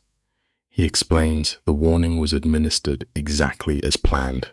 However, Eric was completely blinded by his inflated ego. The man spat at the syndicate enforcers, screaming vows to hunt Lena down. The broken bones simply translated his cheap threats into physical consequences. Adrian fixes his heavy gaze on Lena, ensuring she understands he kept his promise to leave the man breathing. In organized crime, a verbal threat is a signed contract. Lena collapses into a chair, trembling at the thought of Eric lying to the authorities. Adrian remains completely unfazed by police involvement. The true horror lies in human obsession. A desperate, toxic individual will gladly sink their own ship if it means drowning you right alongside them. A rational person interprets shattered ribs as a signal to retreat, but Lena understands the twisted psychological machinery of her former captor. She whispers a terrifying truth. Eric is not acting out of courage. He is experiencing a total collapse because his authority has been stripped away. When a controller loses their grip, the descent into madness is incredibly swift. Lena is certain he will keep hunting her. Adrian solidifies into an immovable force, vowing Eric will never touch her again. Adrian grows entirely still, the dormant predator rising behind his calm gaze. If the X refuses to yield, Adrian will simply erase his existence. You and I must recognize this grim reality. Sometimes, surviving a monster requires untethering a far deadlier beast. The core of her spirit, scarred by years of torment, recognizes a bitter certainty. Negotiation with a malignant force is impossible. Lena confesses her reluctance to see anyone lowered into the earth, yet her days of playing the prey are finished. Adrian steps closer, embodying a paradox of lethal danger and profound sanctuary. He assures her it will not escalate to murder, though the gravel in his tone suggests otherwise. In his ruthless worldview, Eric ignited this war the moment he struck her. Any fatal consequence is merely a harvest of Eric's own planting. Adrian dismisses the authorities entirely. The law is a mere abstract idea. He is the physical barrier. It is a sobering lesson. Highly toxic individuals are entirely immune to the concept of a peaceful resolution. Look at the tragic framing of this dynamic. Abusers molded in Eric's image never gracefully exit the stage. They escalate their violence until a superior force breaks their momentum. Adrian is that immovable wall. Lena studies his face, wrestling with cognitive dissonance. How can the gentleman from dinner be the same boss orchestrating brutality? By logic, she should be repulsed. Yet it brings a strange comfort. His gentleness and violence are merely distinct instruments used to keep her breathing. When Lena confesses her terror, Adrian validates it. Noting fear is the ultimate survival instinct, he takes her hand. It is the first touch exchanged outside the rush of danger, asking for nothing in return. True salvation often arrives wearing a frightening mask. Adrian anchors her trembling hand in the dark, offering himself as an eclipse against her monster. The heavy gravity of his underworld pulls at Lena. Surrendering to it would be effortless, yet catastrophically dangerous. Recognizing the precipice, she gently withdraws her fingers. Adrian accepts the boundary without judgment, calmly noting they will wait for her ex to move at dawn. Lena offers quiet gratitude that he restrained his lethal instincts, noting that leaving Eric breathing complicates the board. Adrian softly replies that every meaningful endeavor is inherently messy. Left alone in the cavernous bedroom, Lena stares at the ceiling. The true burden of outlasting trauma is not fleeing the inferno. It is sitting in the quiet aftermath, waiting for the embers to stop burning. Morning bleeds through the heavy curtains. Lena is stranded in a cruel paradox, existing in a sanctuary carrying the scent of impending violence. Abandoning sleep, she finds Rosa preparing coffee downstairs. Lena confesses the crushing weight of her anxiety. Rosa slides a warm mug across the counter and reveals a poignant truth. Adrian has not anchored his soul to another human this deeply in years. Lena attempts to dismiss the notion, pointing out the brief timeline of their acquaintance. Rosa simply smiles, sharing the dark story of her own sister, who was imprisoned by a violent partner until the boss intervened. This interaction exposes a profound reality about human connection. Shared suffering possesses its own distinct vocabulary, instantly transforming broken strangers into lifelong allies. Rosa details how her sister wore a tragic map of bruises until Adrian finally noticed. The consequence was absolute. The abusive husband simply ceased to exist, leaving her sister to rebuild her life. When Lena asks about the man's destination, Rosa offers a dismissive shrug. Ignorance is the ultimate safety net here. The silence hangs thick. Adrian is an architect of permanent solutions. Eric only draws breath because Lena acts as a restraint. She asks Rosa if she should finally slip the leash and let Adrian finish it. Rosa replies with quiet wisdom. We must all carry the weight of our choices, but certain malignancies demand removal. Dante then enters, his posture screaming defeat. True preservation of peace sometimes demands severing a rotting branch so the rest of the tree can survive. Dante shatters the calm with a devastating update.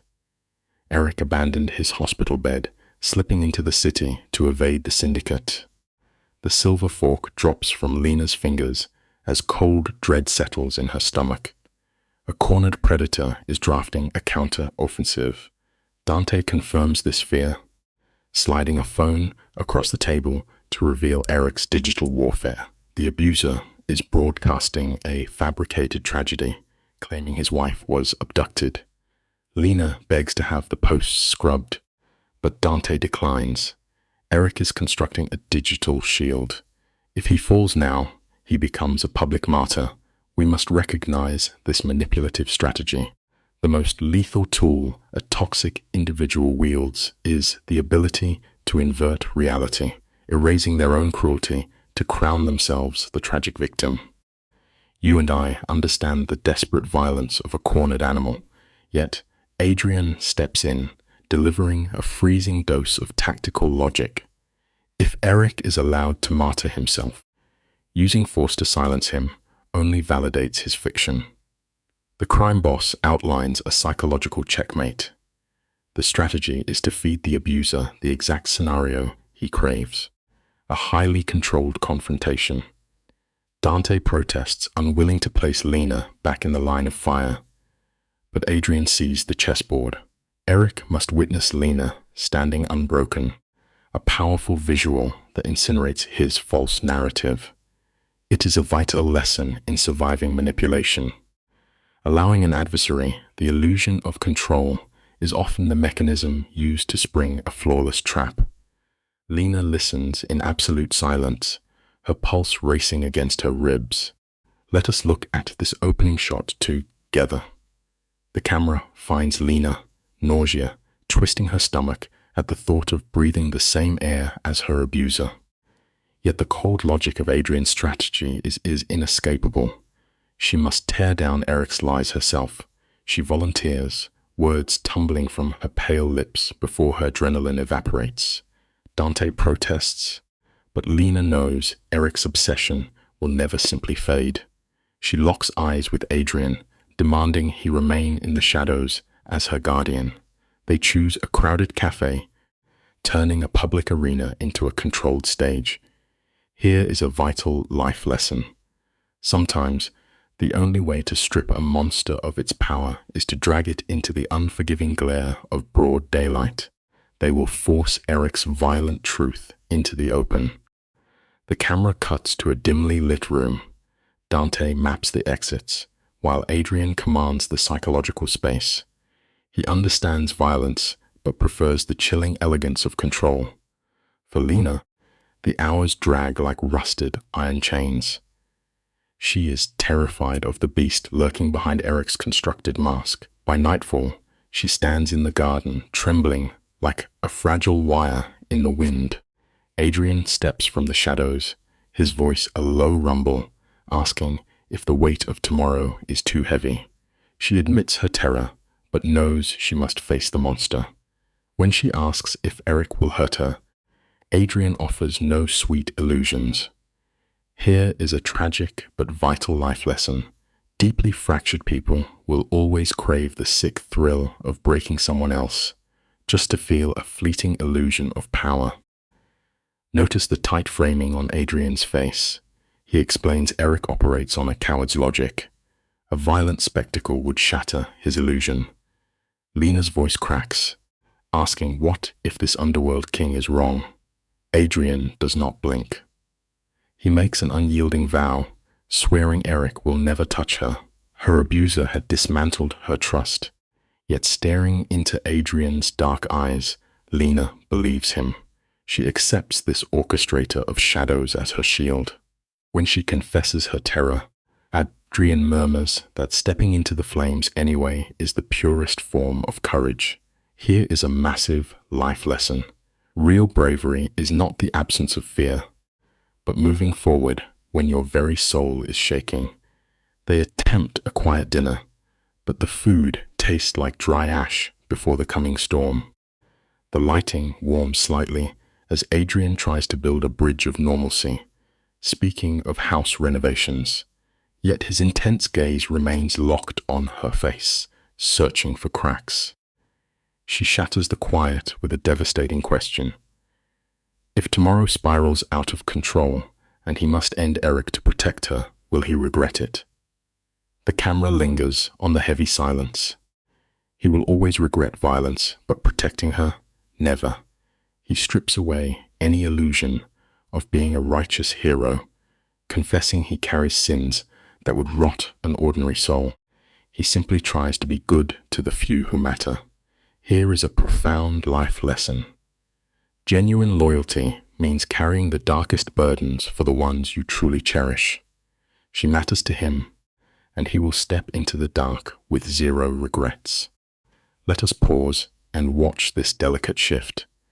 Adrian makes it clear he holds zero regrets about eliminating her abuser. An ordinary soul would run from a man who treats violence as a transaction. Yet the camera captures a bone-deep relief washing over Lena. No more tiptoeing across broken glass. She confesses she is finally decoding his character. She calls him dangerous, but observes his darkness serves a protective purpose. Here is a simple life lesson. Your underlying intent changes everything about your moral character. They finish their meal in fragile peace. As Adrian walks her to her door, a heavy warmth radiates from his frame. He urges her to rest before the coming war. Before he can fade into the shadows, Leisha reaches out and grips his arm. The lens focuses on their hands. She whispers a profound thank you, grateful who believed if she was worth the trouble. You and I know how crushing it feels to believe you are a burden. But watch the mob boss's stone features soften. He murmurs she was never trouble, just someone who needed a hand. Here is a powerful life lesson. The right people will never make you feel like you are too much to handle. The night dissolves into a feverish nightmare of Eric's grip. Morning leaves her hollowed out. Rosa brings coffee, offering quiet, maternal grace. Lena dresses in fitted clothes so Eric cannot grab the fabric, leaving her facial bruises stark. It is an act of sheer visual defiance, a silent scream of survival. Downstairs, Dante and Adrian stand ready for absolute war. The camera tracks them through the morning light. Adrian outlines survival rules with the precision of a strategist. She must stay illuminated, refusing his darkness. If his temper flares, she walks. Adrian locks his dark eyes with hers, cementing that she owes that tyrant absolutely nothing. Zero closure, zero apologies. If Eric asks why she ran, she must tell him he completely shattered her. Here is a vital life lesson. You do not owe your abusers a soft landing. They enter the bustling cafe. Dante sweeps the room with a predator's gaze. Eric waits in a corner booth. His face is a ruined mask from the beating he provoked. With a discolored jaw and a heavy cast, the man who once dictated her reality now looks pathetically small. He stands, hands visibly trembling. Let's break down this sequence. The camera tracks Lena, forcing her trembling legs forward.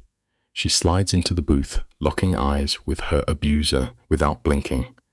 A true cinematic alpha move. Eric mutters that she looks good. She stares straight through him, declaring she is finally safe. He mocks her for hiding behind a pin. Lena meets his scorn with cold steel, calling it survival. You and I know this manipulative playbook. Eric leans in, swearing he never meant to hurt her, pleading to fix their marriage. Lena sits like an unyielding fortress. She tells him he is broken in a way that destroys everything he touches. Here is a harsh life lesson. You cannot heal a toxic demon with pure love. She spent 2 agonizing years trying. Now, she is cutting the dead weight. The lighting feels suffocating as she looks the tyrant in the eye, declaring walking was her greatest victory. Eric drops his tone into that sickeningly intimate register to reel her back in. He pleads not to abandon what they built. She snaps back, asking what exactly they built. A marriage where she slept on the couch to survive? A life of painting over bruises? She is finished. Instantly, Eric's mask of fake repentance shatters, exposing his venomous rage. He hisses she is only leaving him for the mob boss, trying to twist his monstrous actions into her betrayal. Here is a critical life lesson. Master manipulators will always play the bleeding victim when cornered. She firmly states this is strictly about his violence, letting his manipulation fall flat. The tension peaks. She stares with chilling, cinematic calm. The papers are filed. They are done. Eric loses his grip. His hand shoots across the table, digging into her wrist as he growls, she belongs to him. In the background, Adrian rises like a lethal predator. Lena raises her free hand, commanding the boss to hold his ground. This is her battlefield. She demands Eric let go. He sneers, asking if her boyfriend will hospitalize her next. She leans forward, delivering a devastating whisper. The only reason he is still breathing is that she asked Adrian not to end him. She violently yanks her arm free. Here is a vital life lesson. Never mistake a survivor's mercy for weakness. She drops one final warning. If he ever approaches her again, he is finished. Eric sits paralyzed. Notice the psychological power dynamic invert. You can pinpoint the frame where Eric's brain short-circuits. He expects the fragile victim he created. Instead, he finds a woman forged from iron, unfazed by his aggression. His arrogance crumbles into a pathetic whisper. He asks if she hates him. Her response is freezing ice. She does not hate him. She simply does not care anymore. Zero fear. She calls him out for weaponizing his trauma, ordering him to sign the papers. Eric attempts one last flex, asking what happens if he refuses. She delivers the coldest reality check. Then you die. Adrian steps into the frame, embodying the quiet authority of a king, and guides her out. Here is a profound life lesson. The true opposite of love is not hate, but absolute indifference. Stick with me as the cinematic tension peaks. They are barely outside when Eric yells it is not over. Adrian stops dead. The camera pushes in as he turns, revealing why he is the most feared boss in the underworld. It is not chaotic violence. It is the dead calm promise in his eyes, a silent vow to burn the city to ash to protect her. His voice drops into a lethal baritone. He states it is permanently over, and if Eric fails to understand, Adrian will end him right there. Eric instantly deflates, his bravado evaporating. Back in the safety of the car, Lena's adrenaline crashes. Her body begins to shake. Adrian softly tells her she did an incredible thing by walking away. Here is the truth. Sometimes, facing your darkest nightmare takes every ounce of bravery you have left. The car interior is perfectly still, save for the ragged rhythm of Lena drawing breath. She wraps her arms tightly around her ribs, shivering as if her bones might splinter. Then, the psychological dam gives way. 2 agonizing years of repressed terror pour out in violent sobs. Adrian immediately cuts the engine. He pulls her against his solid chest, letting her completely shatter against him. His deep voice murmurs over and over that she is finally safe, anchoring her to the present. For the first time in an eternity, she actually believes him. She cries for 20 minutes, soaking his tailored shirt. Let this be a truth to carry. Holding onto silent pain forever will only destroy you. Sometimes, you have to completely fall apart before you can even begin to rebuild. Lena wipes her face, a quiet flush of shame coloring her pale cheeks. Adrian offers a crisp linen handkerchief, a small piece of order handed into her chaotic reality. He tells her the tears are completely earned. The long drive back becomes a silent study in exhaustion. Adrian acts as her anchor, but the mind of a survivor rarely rests. Her thoughts spiral, fixating on the cold way Eric looked at her. He saw her as stolen property, not a human being. You and I need to look closely at this trap. Toxic people will burn your entire world to ashes, only to complain that the smoke is stinging their eyes. Back at the estate, peace still feels like an illusion. Healing never begins the moment you are safe. It starts the second you accept the fire was never your fault. The absolute silence of the estate does not soothe Lena, it suffocates her. She paces the hardwood floors, driven by the restless ghosts of her memories. In the heavy shadows of his office, Adrian sits like a king burdened by a dark crown. The news he delivers lands like a physical blow. Eric has weaponized the system, filing a police report that paints himself as the terrified victim. It is a sickening inversion of reality. Lena recoils, is perplexed, feeling the fragile glass of her hope shatter. Adrian leans forward, his voice turning to cold granite as he outlines their next move. You cannot negotiate with an obsession built entirely on control. The lesson here is grim but necessary. When dealing with those who seek your ruin, peace requires you to stop compromising and start preparing for the inevitable war. Lena sinks into the heavy leather chair, the suffocating weight of his violent world pressing against her chest. She barely whispers her question, asking what those next steps actually look like. Adrian sheds the gentle mask of a protector, revealing the cold architect of violence underneath. He speaks of a permanent solution. His logic is brutally simple. When an enemy escalates, the story only ends one way. He asks for a terrible grace, begging her not to despise him for the blood that might spill. Lena closes her eyes. She promises not to hate him, but begs for a bloodless path first. Protecting your inner peace often demands a harsh truth. You have to willingly step aside and let toxic people fall into the very abyss they dug with their own two hands. Desperation cracks her voice as she begs for legal remedies. Adrian turns to stare into the velvet black night beyond the window. He warns her that the system is already failing. The divorce is paralyzed. Eric has directed his lawyers to claim coercion, weaponizing the law to tether her indefinitely.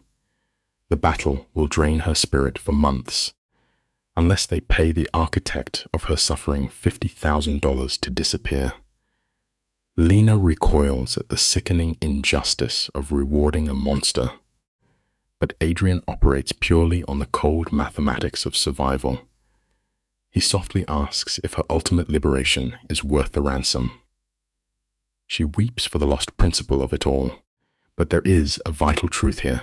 Sometimes being right is a terrible substitute for being free. You have to recognize when paying the toll is the only way to cross the bridge and leave the dark behind. She fights fiercely, hands shaking. How does a man who spent 2 years destroying her spirit walk away with a prize? Adrian steps closer, his presence grounding the room. He reframes the transaction.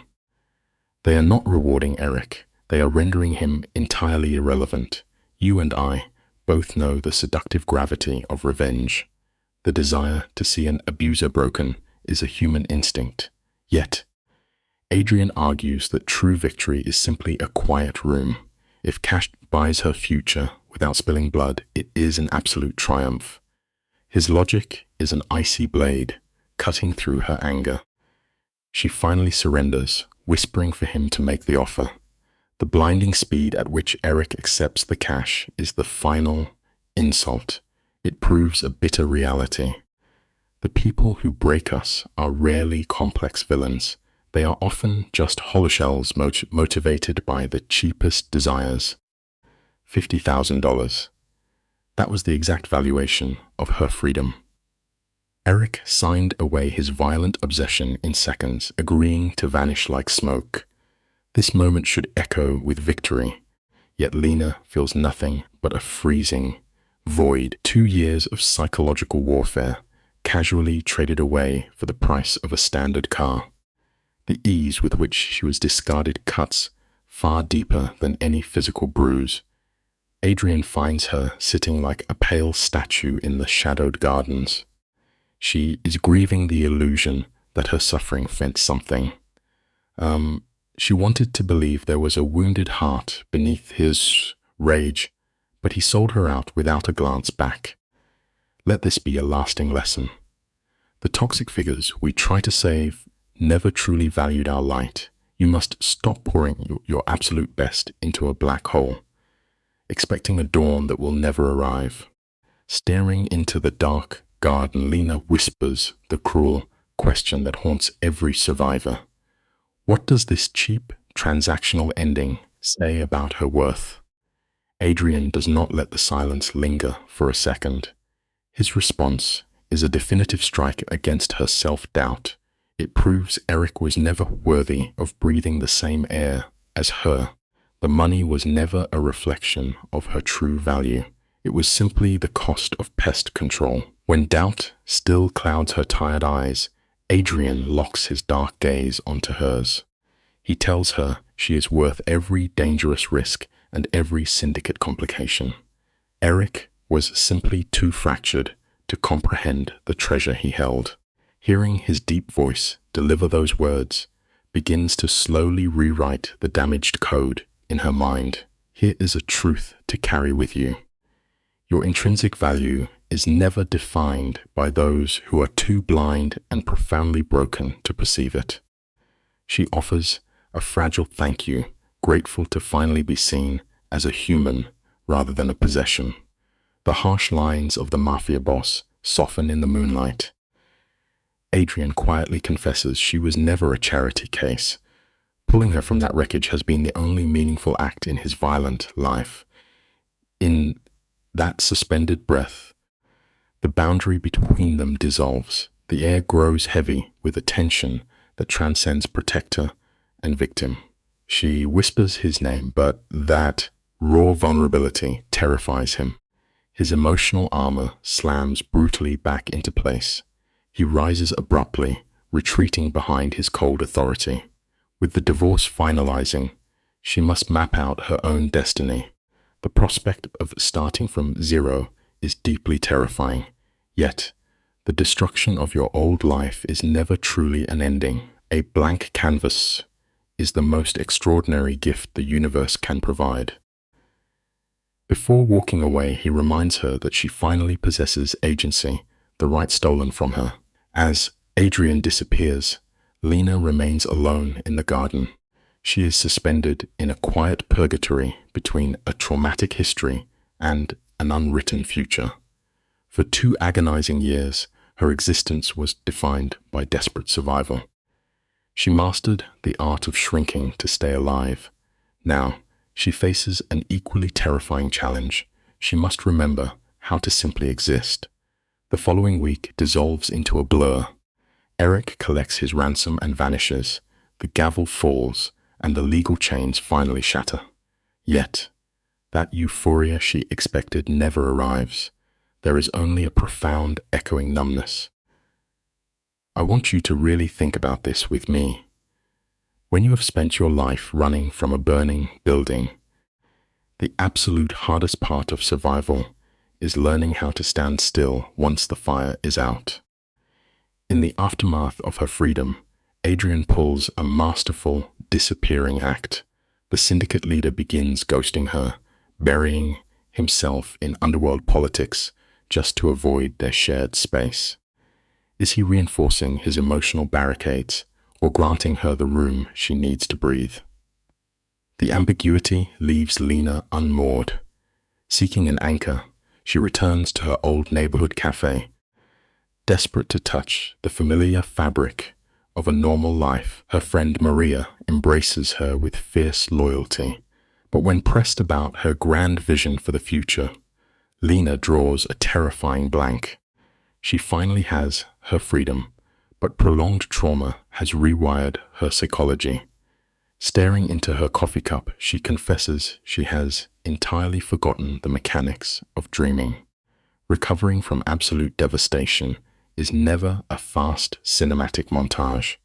It is a grueling process where you must relearn how to be a person from scratch. The camera pushes in on Maria, her voice a low murmur in the dim room. Reclaim your story, she urges. The ability to choose is the ultimate assertion of power. Fueled by this, Lena marches back through the heavy gates of the estate.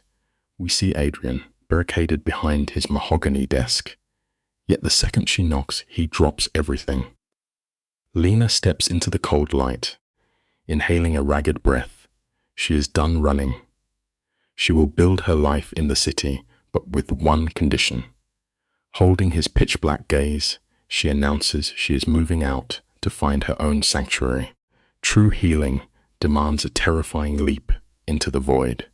Eventually, you have to step out of the fortified safe zone and face the unpredictable wilderness entirely on your own.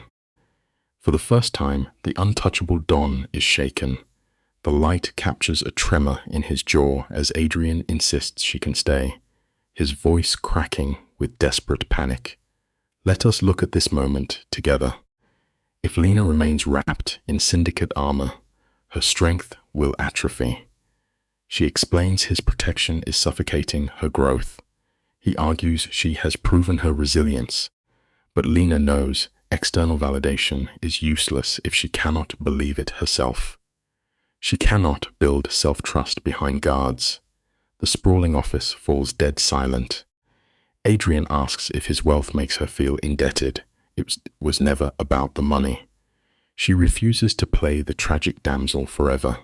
To discover who you truly are, you must bravely strip away the very armor that kept you alive in the dark. The camera lingers on the anatomy of a quiet heartbreak. Adrian swallows the bitter pill of her departure, his face a mask of absolute stoicism. He turns to the dark window, granting her the space to build her own empire. But then the mask slips.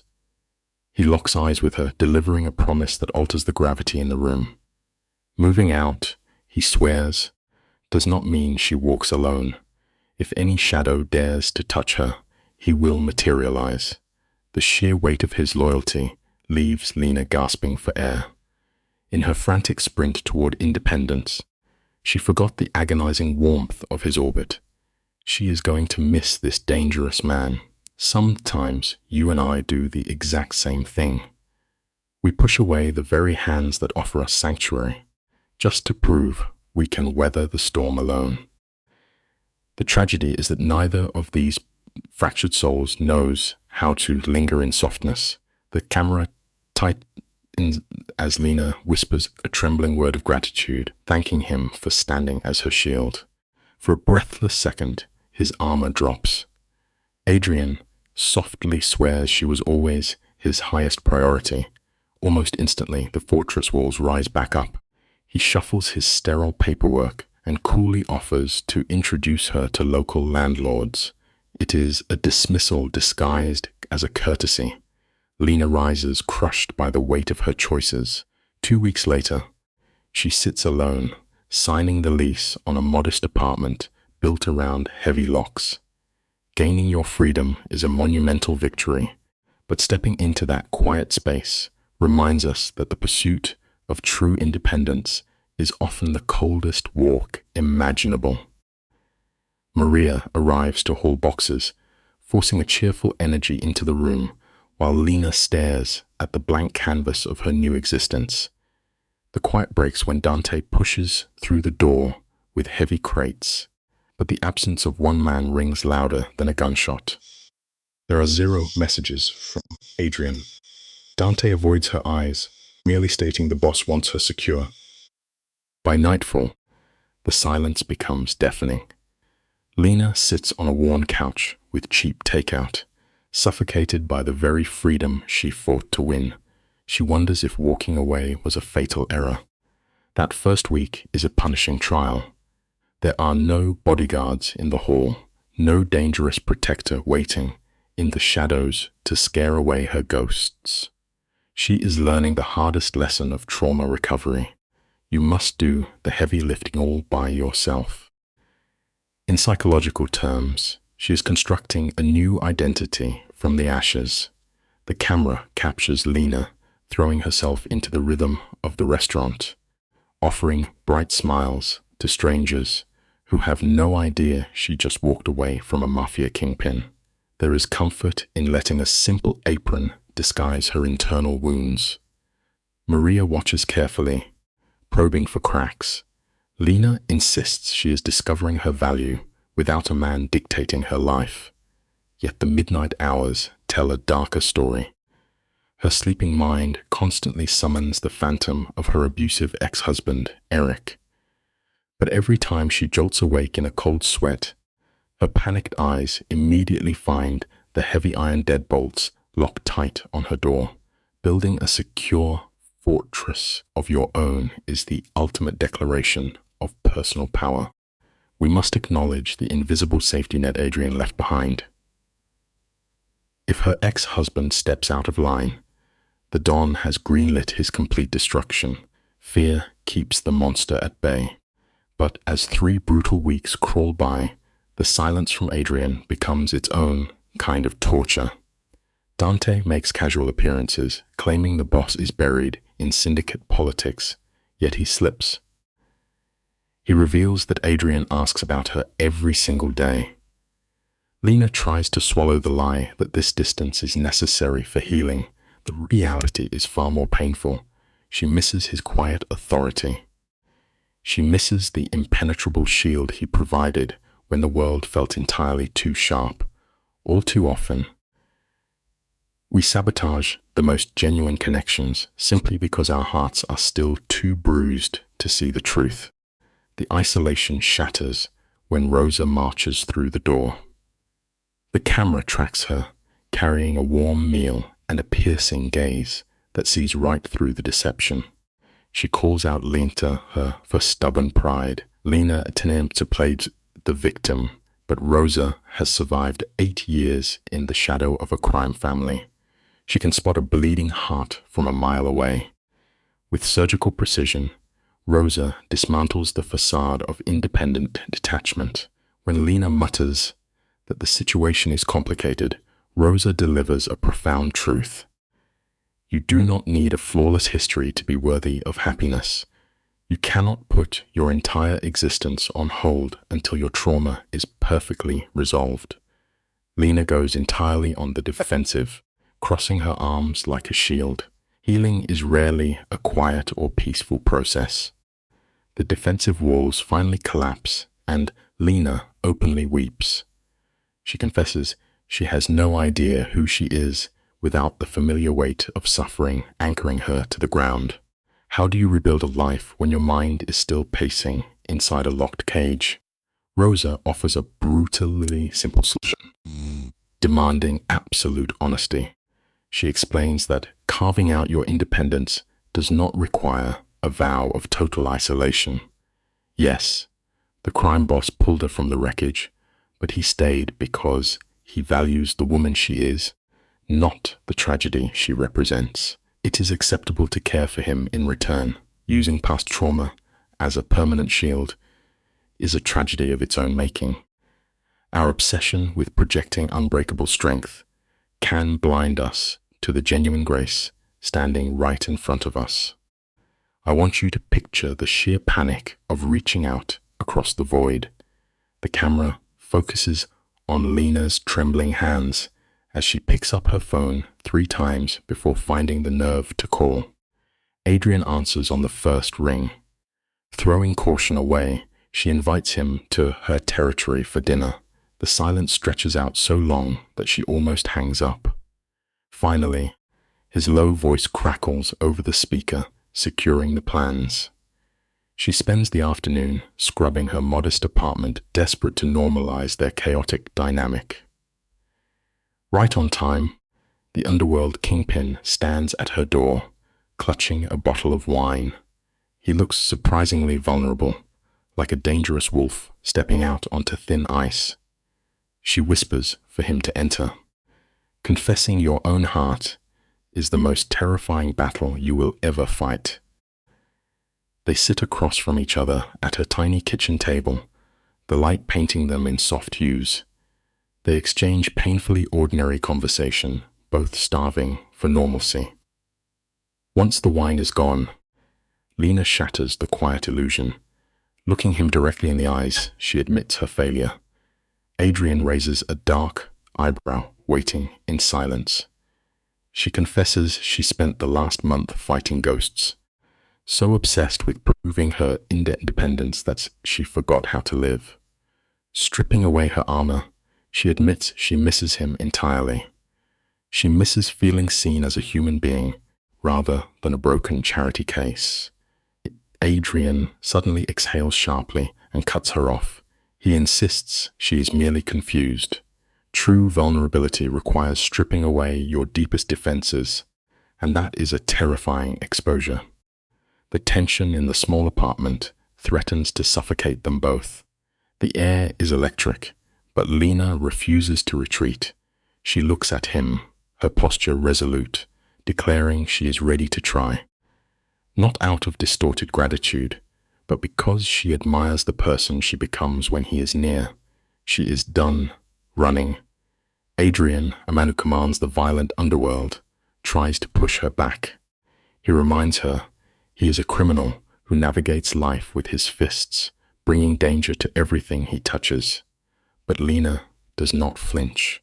The camera pushes in as she reaches across the table, wrapping her fingers around his hand, stating that this is her choice to make. The stoic boss completely breaks licks under her touch. The bravest thing you can ever do is plant your feet, stop running, and embrace something fiercely real. Watch the subtle shift in Adrian's posture. For months, this hardened criminal viewed himself merely as the getaway driver in the burning wreckage of her life. He never dared to imagine she might look through the smoke and see a partner. Lena's voice is a fragile whisper as she reveals he was the only soul who stopped when the world turned a blind eye. He gave her an ironclad fortress without ever demanding to own her. When she tearfully labels herself a ruined thing, Adrian's jaw clenches. He fiercely cuts her off, declaring she was never broken, only bent by the unbearable weight of tragedy. He pulls her into the shadows, their first kiss heavy, silent, and desperate. Two battered survivors finding warmth in the dark. Remember this essential truth. You simply need one person brave enough to remind you that your core was never truly shattered. Here is where you and I must recognize that psychological healing is never a clean, straight line. It is a jagged, bleeding path. Lena fiercely guards her independence, yet she slowly learns to lean against Adrian's broad shoulders when the night terrors return. Reaching for a lifeline does not mean surrendering your hard-won freedom. Meanwhile, the ruthless Mafia boss begins to crack open the steel vault of his chest, exposing his own violent wounds. This is no pristine fairy tale. They clash brutally over her stubborn pride and his dark instinct to solve every minor threat with a loaded weapon. Yet, these two scarred souls interlock perfectly.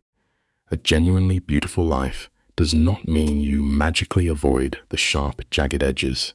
It simply means finding a fiercely loyal partner who will kneel down in the dark to sweep up the broken glass right beside you.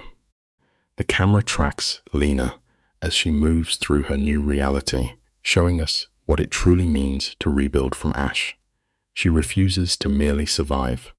She intends to be a blinding lighthouse for women drowning in the exact nightmare she escaped.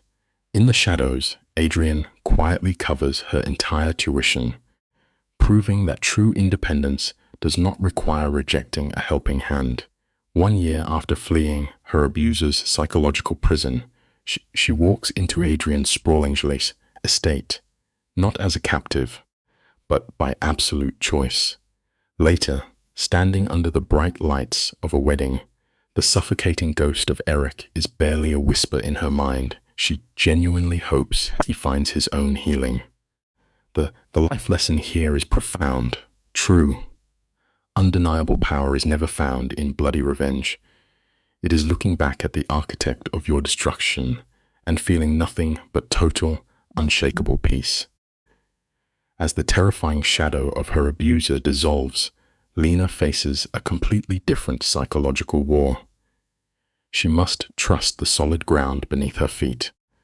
The cinematic lighting shifts from cold blues to warm ambers. The climax of their romance does not arrive with thunderous music, but on a mundane Tuesday. Over a simple dinner, Adrian lowers his glass, locks his dark eyes onto hers, and asks her to marry him. Lena studies the rugged lines of this dangerous kingpin who worships her and whispers yes, but the survivor in her instantly erects boundaries, ironclad legal agreements, and separate accounts. Instead of anger, Adrian's chest rumbles with a deep echoing laugh, agreeing without a second thought. The takeaway is vital. You do not need to be flawless to earn a profound love, but you must always demand to step into the frame as an absolute, uncompromising equal. You and I have watched this tragic dynamic shift beautifully from a frantic rescue into a fiercely balanced partnership. Beneath the cathedral arches, Adrian whispers that she rescued herself, and he merely held the keys. Lena touches his scarred face, correcting him softly. They pulled each other from the abyss. He provided an impenetrable fortress, and she gave a violent kingpin an anchor to his humanity. Their wedding is a defiant monument against the psychological darkness they survived. From the corner, Dante raises a silent glass, acknowledging how Lena melted the glacial frost around his boss's heart. At the altar, Lena's chest fills with blinding hope. This is no longer the ragged breathing of a victim, but the steady pulse of a victor. The lesson is undeniable. No matter how suffocating the nightmare, you always hold the absolute power to rewrite your ending. Frame by frame, this is the absolute pinnacle of her character's evolution. Lena finally sees her own reflection, realizing her traumatic past was merely the heavy anvil used to forge her into unbreakable steel. In the quiet dark of their bedroom, Adrian wraps his scarred arms around her, asking where her mind is wandering. She turns, eyes glowing, marveling at her own metamorphosis.